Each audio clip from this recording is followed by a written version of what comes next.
Yo, what is going on everybody? Today I'm going to be showing you guys how to grind Crystallization Catalyst and the first Descendant. It's been quite a bit since I've made one of these videos. My previous video was about like 4 or 5 months ago, so I just wanted to update it. Not too much has changed other than maybe where you're going to grind the amorphous materials and just the parts themselves. But yeah, with that being said, let's get right into the video. So starting off with the Crystallization Catalyst blueprint, we are going to be coming to the Infiltration Operations tab and looking for the mission Magister's Lab. Before you queue Magister's Lab, make sure that you are using pattern 54 variant AB as your reward. Make sure that it's set to 250% and then make sure that you have it set to private match. If the 400% is up, obviously go for that one instead. You don't have to tie yourself to just this mission. If you want to change it up, you can do other missions as well and grind out those amorphous materials. Just know that this is the fastest mission that you can do currently right now in the Infiltration Operations tab. That is why I'm mentioning it. Descendants that are going to do this the fastest is going to be the following: Bunny, Freyna, or Inez. Really, you just want to bring any Descendant that can clear this as fast as possible. Those are going to be the Descendants that can clear this the fastest. Just know that if you bring other Descendants, they're probably not going to match the same clear speeds as these Descendants. If you are doing Magister's Lab at 250%, make sure that you kill every single enemy because you are trying to get the max score of 29k. So make sure that you are killing every enemy. Each enemy gives you a score increase, and if you do not meet the score requirement, you have a chance of actually getting one amorphous material instead of two. This is why I would say 400% are definitely the better play because you could do them a lot quicker. But again, 250% is not something that you should just skip anyways because they still are really fast. If you do everything right, you can get upwards to around 2-minute clear speeds to 2.5-minute clear speeds. If you are doing the 400%, you are going to clear this about 20 to 30 seconds faster, so just know that. So doing these at 400% are the best way to do these, but again, you still can do the 250%. So how we're going to open these amorphous materials is we're going to come to Kingston, Grand Square, and we're going to come to this reactor right here. So now that we're at the reactor, you do not have to do this. You do not have to do this, but I do use Jabber, and I place my turrets kind of just in these two areas. Again, you do not need to use Jabber. You can use whoever you want for this. This is kind of just what I do. I'll come over here, put those turrets down, and then I'll activate them, and then I'll just start the reactor. And pretty much you're just going to want to kill the bosses over and over as they spawn, and they're going to spawn in these little blue balls. Blue orbs that you can use the amorphous material or the amorphous material on. So as you can see, I killed him. This is going to be the blue sphere that's going to spawn. Once it spawns, you're just going to walk up to it and then press the interact button to activate it, and you're going to be able to use the amorphous material that we just grind. Really quickly, I just wanted to show you guys a method that I do use. Kind of what I do is I'll just like spawn in a bunch of them by killing multiple bosses, kind of just letting them like stack up. There is a little thing you can do to where you can interact with the amorphous material and then hit the close button, whatever that button may be. Mine is escape on PC. So you're just going to click shape, hit the escape button, and boom, it's just going to show you the reward on the side. So there you go, boom, I just got a Crystallization Catalyst right there. This is just a way to do it like really quickly if you like grind it out like multiple of these spheres. So there's that. So for every other material for the Crystallization Catalyst, you can do Void Vessels. You have a chance of getting every material from the drop rewards at the end of the mission. Also, you actually have a chance of getting them from boxes, from opening boxes around the mission. Technically, you could do this because the new dog is going to be coming out, so grinding out all the other materials for the dog is going to just be an added bonus. But honestly, I don't really like doing Void Vessels just because it gets really repetitive. But you can actually say the same thing for the other grinds as well. They're just a lot quicker in my opinion for focus farming. But again, this is going to be the best way to get every material in the game technically, just because you're going to have multiple chances of getting, again, every material in one mission, and you can get upwards to like 40 to 50 or the double digits for each material. So that's going to be really good. Another thing too is I wanted to mention that Jabber's actually pretty good for this because his turrets actually count as weapon and ability damage. So let's say you don't have like the Voltia or a maxed out Veil Analyzer mod, you can actually just use Jabber's turrets and it will work just fine. Honestly, Jabber is pretty insane for this mission in my opinion, but again, you can use whoever you want for this mission. Since you're going to be here for quite a while, if you do take this route, you might as well have fun. So again, it's really up to you. Just know that those two other things that I just mentioned are going to be how you're going to take down the orange bubbles. So yeah, make sure to put one of those things, either the mod or having the Voltia. Also, at the end of every mission, you're going to have a chance of getting the resource box.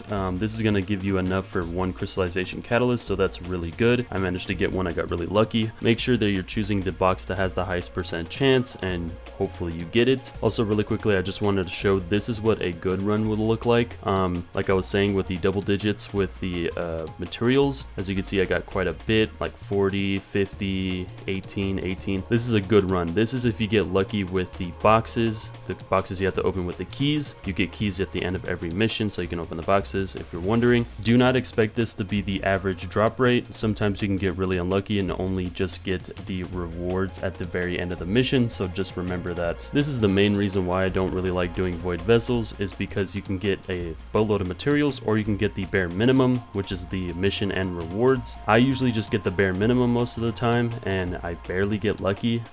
I guess it's just my RNG. I guess the plus is, if you are doing the box method to get the materials, you are also grinding out materials for the husky to level it up. That's a bonus plus. So again, it's really up to you. Right now I'm going to be showing you guys how I farm them. I do a focus farm for each material, so we're just going to go over that really quickly. So starting off with Murky Energy Residue, we are going to be coming to the normal operations tab. Make sure that it is the normal mode, and we're going to come to this mission, the Forgot Tents. Once we're in the mission, we are going to want to have a descendant with the fastest speed, so we are going to be using Bunny for this. You're pretty much going to want to go to this route where you're just going to go straight ahead and just keep going along the mission. Pretty much you're going to wait until you see the first elite that's going to spawn in the mission, so I'll just skip ahead to that part.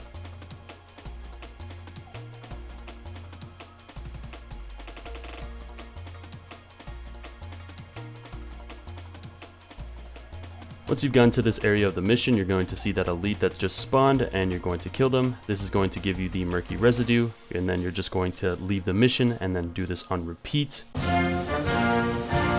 The next material we're going to be talking about is going to be the Macromolecule Biogel. You're going to want to come to Echo Swamp's Derelict Covert, and you're going to come to this outpost right here, the Derelict Covert Volga Strategic Outpost. Once you're actually at the outpost, you're just going to want to destroy A, B, C, and D.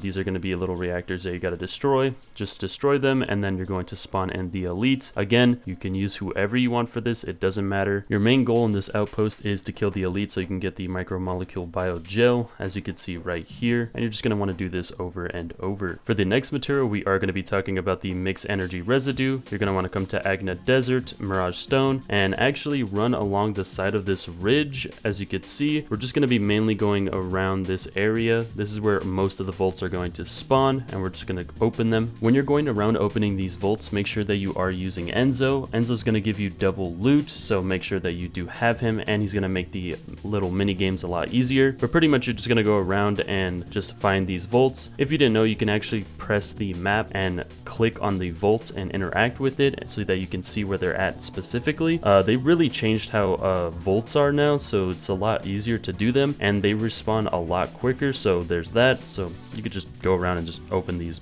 really quickly. Just follow this ridge and just open all of them that spawn. You can see when they spawn on the map, they kind of just spawn really frequently. So if you just follow this path, you should get a boatload of this material really quickly. If you're out of cores and you're really desperate for this material and you have Jaber, you can come to Agna Desert, the storage, and do this mission right here. This is going to be the Kuiper Depot.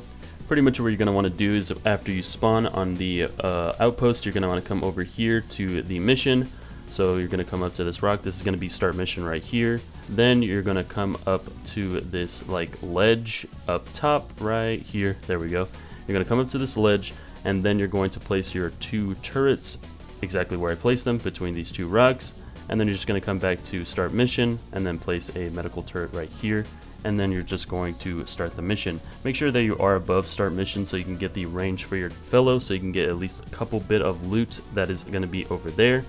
So there you go. You're just going to kill them over and over, and you're just going to just let this go by. A few moments later. So after doing this for like a minute and a half, we ended up getting around, I believe, 7 materials. Yep, 7 materials, and then we ended up getting 3 code breakers. So yeah, this, you can get code breakers and the material as well if you do this method. Again, it's really up to you if you want to do it this way. This is if you're really desperate for it. I would say go for the Volt method, but again, it's really up to you. And then last but not least, we're going to be talking about the advanced neural circuits. You're going to want to come to White Knight Gulch, Shipment Base, and then we are going to be doing this mission right here. This one is going to be the Fortress Courtyard. So once you're at the mission area, you're going to want to come over here and place down the turrets where I placed them down. It's going to be one right here. You're going to come over here, place one right here, and then you're going to go back to start mission and then place down a medical turret near you. Doesn't matter where it is, just anywhere near you. And then you're going to start mission and then abandon. Pretty much how you're going to know when to abandon. As you can see, it says eliminate the appeared target. You're going to wait until that icon comes up to where it says 1 out of 1, and then you're going to abandon once you've killed them. So the reason why I actually put the turret in front of me is not because of the extra loot. That is a benefit, but the reason is because of this instance right here. Sometimes the mission will glitch and nothing will spawn. That's how you can kind of gauge whether or not the mission is glitched. If your turrets aren't killing enemies in front of you, that's how you know the elite is not going to spawn, so you're just going to want to abandon. As you can see now, enemies are being killed. That's how I know that the mission is not glitched. I don't know why it's doing this. I hope they fix this, but it kind of is what it is. Make sure every 2 minutes you are retrieving the loot. If you don't, it does despawn, so make sure to like just time how you're doing it. Again, you should be getting brains. I did 3 runs right here and I actually got 3 brains, so it is kind of like every elite kill you should get a brain, but again, it is chance. Realistically, it's probably like every other elite, but again, it is a really good way to get brains. If you want to, you can use Haley as well. You're going to be a little bit more active with her. You're just going to come up to this platform up here and then activate Zenith. You don't really need to activate your 3, but you can if you want. You're going to kill the elite, abandon the mission, and then restart the mission and do it again. For the build, it doesn't really matter. Just make sure to use like cooldown and damage mods, primarily being the singular damage. But again, it doesn't really matter for the build. Zenith with any build can kill this elite really easily. For all the material farms I did with Jaber, this is going to be his build. For the external components, we are going to be using the Enlightened Mage set. And then for the reactor, we're going to be using a Dimension Reactor with Dimension Skill Power Boost and cooldown. For the weapon, we are just going to be using the Peacemaker. Make sure that you have 3 sprint speed cores. That is going to be the most important part. This is going to be the bunny build I was running in the normal mission. Again, it does not matter. Maybe change out one of these mods for MP Collector, just so you can have MP sustain during that mission, but again, it's really up to you. For the external components, we are going to be running the 2-piece Plague and 2-piece Hunter set, and then for the reactor, we're going to run a singular reactor with singular power damage and range. For the weapon, we are going to be running the Python. Just make sure that you have 2 grapple hook charge time ratios and 1 sprint speed. And yeah, that's going to be pretty much it. The inversion reinforcements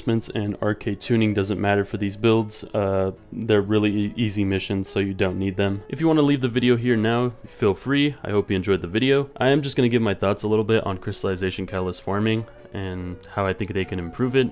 First off, I really feel like they need to actually make like the reward for crystallization catalysts in other missions, specifically in Axion Plane. I have seen it drop in Axion Planes where you can get the entire just like roster of materials, like you can make a full catalyst from one drop, but it was extremely rare. Like I rarely see it. They either one need to increase the drop rate for that or just make it to where it drops the materials themselves. But honestly, I don't know. I don't really like how you farm crystallization catalysts right now currently in the game. It's either you're gonna sit in void vessels for like an hour to just like get like maybe enough materials to make maybe, I don't know, like 10 crystallization catalysts, which is crazy, or you're going to sit in these like boring, I'm gonna be honest, they're very boring farms of just focus farming them with Jaber, or I don't know, you can use anyone you want, to be honest, but I mainly do it with Jaber because he's the most efficient. But yeah, I don't know, I personally don't like how the crystallization catalyst farm is still kind of the same as it always has been. There has been like events that has been giving us crystallization catalysts, so that's really nice. So honestly, I would just say wait for the events to come out so that you can grind them. I wouldn't really grind them currently like this.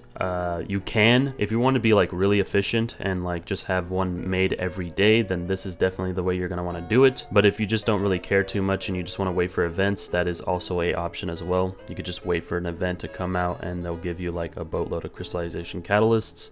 But yeah, that's going to be pretty much it. I don't really have anything else to say other than just put the materials in Axion Planes or make them a higher drop rate. That's it, honestly, because like who likes void vessels? I really don't like void vessels. I'm gonna keep it a buck. I don't like void vessels. But yeah, that's gonna be pretty much it. I hope you guys enjoyed the video.